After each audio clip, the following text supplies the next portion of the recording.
Welcome back to the Romance Class YouTube channel and our series featuring the audio edition of my book Iris After the Incident, narrated by Rachel Coates. Head over to romanceclassbooks.com for more romance by Filipino authors. Content warnings are mentioned in Chapter 1 and are included in the description for this video. Chapter 12. Because Matilda and I were now friends who had each other's numbers, I found out the modern way that she wanted me to go to her apartment instead at 14F. See, this was a lot more efficient than leaving pieces of paper under doors. The higher up our building you went, the bigger the apartment cuts were, less units cramped per floor. I didn't mind the limited space of the one bedroom I had. It was just enough for me. It was also at the very, very edge of what I could afford. I splurged on extra square meters of space while Summer might have decided to get new shoes instead. Matilda, I noticed, as soon as I walked into her place, splurged on square meters instead of a closet full of things. She had a two-bedroom, two-bathroom unit, and from in here you could walk out into a real mini balcony instead of the fake one on the other side of my living room window. "Wow," I said. "You got a great one here." She welcomed me in, wearing a glittery robe over her white tank top and white shorts, both underdressed and over the top at the same time. I had a feeling this was exactly the way she wanted it. "Ah, this place! Oh, it isn't the goal yet, but it'll do." She kissed my cheek and ushered me past the kitchen, around the coffee table living room, and toward the sunny dining area, where two other people were already sitting.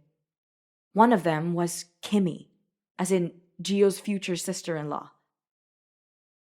"Ladies," Matilda said, raising a glittery sleeve theatrically, "this is Iris, Kimmy, and Mosh." "We met," Kimmy said, her smile even more curious and sly. "Downstairs. She was with Gio." Matilda clapped her hands, unable to contain her glee. "I knew it! I knew it! I mean, she told me, but of course I didn't go like this right then so it wouldn't freak her out. Iris, I'm happy to introduce you to my bishes, Kimmy Domingo and Mosh Chavez. We meet every Saturday if we can, and I hope we don't freak you out so much that you stop going." I didn't hear that right the first time. Of course, I thought she said bitches. Mosh looked about my age, petite next to Kimmy, the giant Barbie, and her hair was in an updo, but that couldn't conceal that it was shades of gold. She probably thinks you said bitches, Mats," she said, smiling as she pointed to the empty chair beside her. "Don't offend our new guest." "I had a feeling she doesn't offend easily," Matilda said, grabbing a glass from the table and gulping down whatever was in it in one motion. "Iris, we call ourselves Bishes. Bish. Beautiful independent survivors of humiliation." My mouth dropped open. Kimmy raised her glass to me. "Welcome to the club." Lunch was great. Matilda served salmon and salad and fancy cheeses and red wine, and I met the Bishes. Sometime between fancy cheeses and dessert, I began to wonder what my therapist would think of this.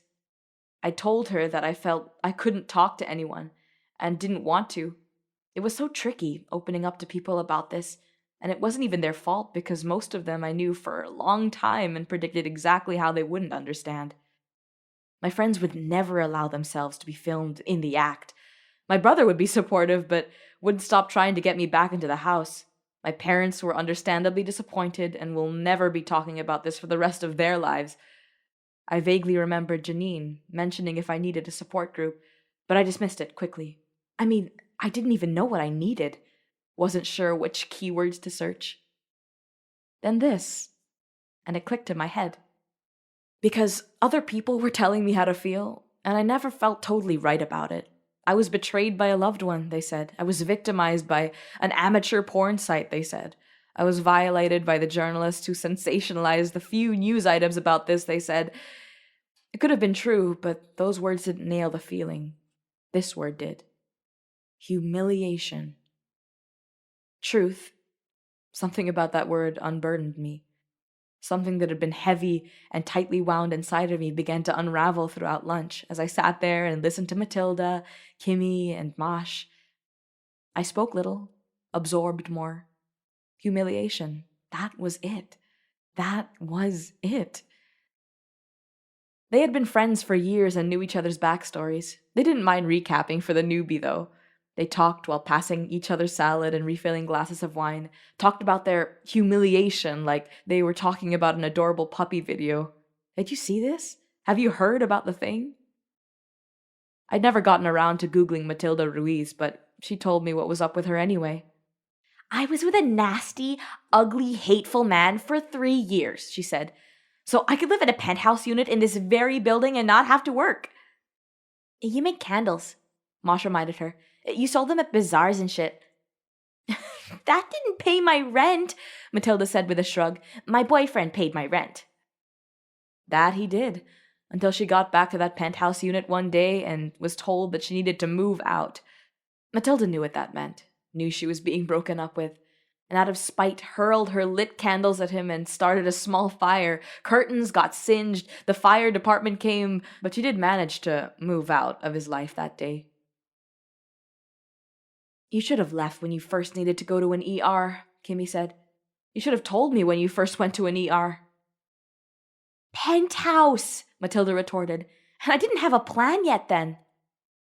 I watched how they talked to each other, waited for the tone of, you should have known better. But it wasn't that. It was, yeah, I should have known better. Fuck that. After that story, I was relieved to know that Kimmy was actually quite happy and functional in her relationship. Since this guy was, after all, Gio's brother. She had her own PR firm, and the Mella family's cosmetics company was a new client. Trust me, I didn't want to be working for them in any way, Kimmy said. But whatever. Eventually, I'll be a part of that business. Might as well help them with it. Are you calling yourself engaged now? Mosh asked. Matilda laughed. No, she's not even wearing the ring. Kimmy rolled her eyes at them and flashed a ringless hand at me.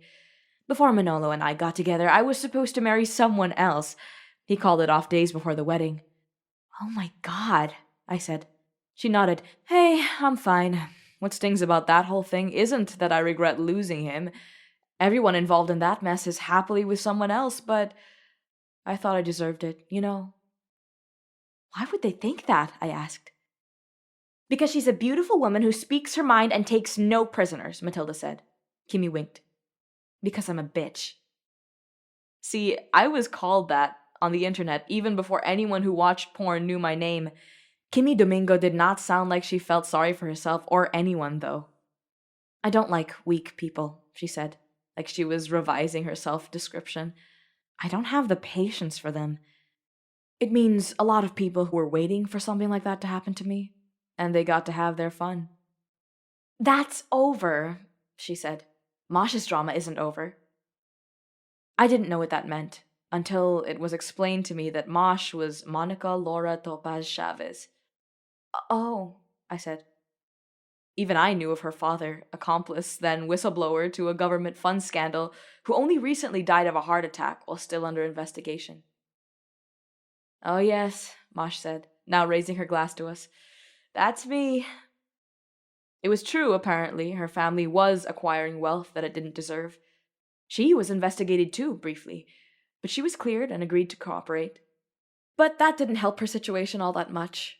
She was an artist and children's rights advocate who now couldn't find work with the same groups that needed her for fundraising and awareness because her name was too toxic. She was also, very recently, unemployed again. My numerous and rejected resignation letters should be ashamed of themselves. What do you do now? I asked her. I don't know yet, she said. Right now I'm here with you and I'm drinking wine in the daytime. You don't have to tell us your story, Iris, Matilda said. This isn't show and tell. It's not about that. So what's it about? I asked. Matilda sighed and thought about it. Her robe fell down one shoulder, drooped down her chair. Silence. A space where there's no judgment. Kimmy shook her head. Productive judgment. Mosh's glass clinked against the table. Wine. If Kimmy and Matilda were friends, then Kimmy knew my incident. When Mosh excused herself to use the bathroom and Matilda checked her refrigerator for the status of the next bottle of wine, Kimmy hopped over to the chair beside me. You and Gio? She said. It's really new, I told her. I've known them since we were kids, Kimmy said. Manolo, Gio, the family. Gio since he was born. Okay. He's a good guy. Seems like it. I think I should qualify that. I know the family and I love them, but they can be another level, entirely. Naked, diving into pools kind of level. One of their cousins was missing for 2 years and showed up at Christmas with a wife and 5 adopted kids. Another took off for a summer and ended up in a Bollywood movie as a villain, left her husband for a co-star. Wildly entertaining sometimes and fucked up when it's bad. Gio is... he's probably the only one of them who was straight up good guy for so long. He was never any trouble. Until his threesome got on the internet, right? Kimmy laughed. I wouldn't have guessed that would be his intro to the next level, no. He's apparently very competitive. Oh, God. They're hilarious. I mean, you have to have a sense of humor about these things. It kind of makes sense, though. The threesome made sense. I raised an eyebrow, but said nothing. It gives me the creeps to think of him as a sexual creature, but look, he was being the virgin boyfriend, we'll wait for marriage guy, and maybe he didn't want to be. You can't keep that under for too long. It's going to get out. I think he feels bad enough about it as it is. He's only hard on himself because he can't believe he can rise or stoop to the level of his cousins or his brother, although that stunt beats anything Manolo ever got caught for. His privacy was violated, I said. It's not easy to get over that. Her eyes sort of narrowed, focused. Probably remembered the source of my words and the pain behind it. Right, she said. Of course. It's good for him to know that he's not alone, that his people still care for him. His needs aside, he hasn't lost anything. He has a place in that family if he wants to go back. I wasn't sure what to say to this, but I kept thinking. Good for him. Good for him. Anyway, Kimmy said, if he were in this room today, that's what I'd tell him. That he shouldn't feel shame. That shame is useless to himself and others. Don't you think so, Iris? Shame is someone else's way of putting you into a box to control you and take away what you could have, Matilda declared, swooping back in with new wine. But it's useful for something. And that is, Kimmy demanded. It can give you a goal, Matilda said. You and your goals, Kimmy teased. I believe in that, Matilda told me. Own the thing that someone used to humiliate you, then you overcome it. You know what my goal is? A penthouse unit in this same building, but my own money. You're 1 floor away, I said. Almost there. Matilda nodded toward her friend. Kimmy here should get over her fear of telling people she's about to get married. I'm not afraid of it. Right. You don't wear your engagement ring, you don't call him your fiancé. Your man is hopeless for you, you know it, but you won't let it show. Matilda thinks we need to go full circle on things for closure, Kimmy said. I say, do whatever you need to do to keep your head up, and small weddings are better anyway. Mosh needs to get a job again, doing the exact thing she loves with people who aren't afraid of associating with her, Matilda said. And you, Iris, you need... Don't tell her what she needs, Kimmy scolded. She'll come up with that herself, Mom. And what do you need, Iris? 500 words or less. That piece of cheese looked really good, so I put that in my mouth instead of saying anything.